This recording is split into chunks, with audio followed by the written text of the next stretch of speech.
Okay, I'm gonna try that again.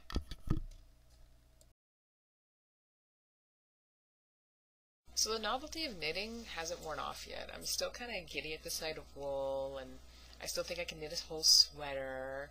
I haven't really finished my first project, but I swear I can make a sweater. I'm even giving advice to non-knitters, like I'm somehow an expert on yarn, which I fully admit I'm not. But they don't know that, so I kind of like feeling smart for 2 seconds.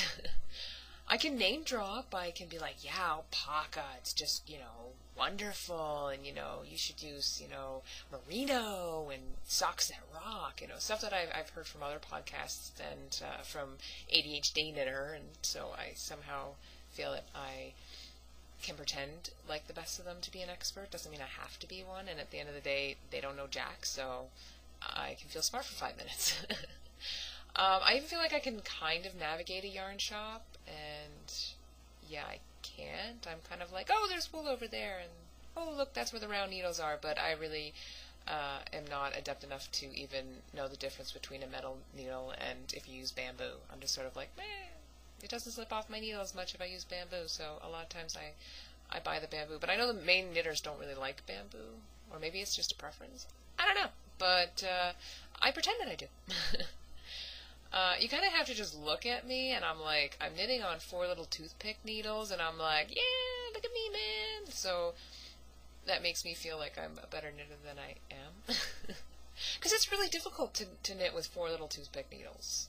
But that's what you need in order to, like, I'm really good at making my little sock monkey, so I'm probably good at making socks, but if you give me those, like, big chunky needles, I'm basically going to drop them or tangle myself. I don't know. I find them very uncomfortable. I like my little 3.5s, and I like them. Anyway, I'm just not being very modest lately. I am modest when people come up to me and I'm knitting. I'm like, oh, knitting is so easy, and oh yeah, you should do it too. And as I'm basically saying that, I'm kind of hiding with my thumb and my finger all the holes that I've had from dropping a few stitches. Because, I want to have the cred. I don't want them seeing my project. I'm just like, yeah, you can't see my project, but I'm a great knitter. Anyway, I think knitting has changed my life. My old self, I used to, take 1,000 pictures of my cats, and that's kind of, lame and depressing. But now, I take progress pictures of my knitting, and, like, that is just so much cooler than my cats.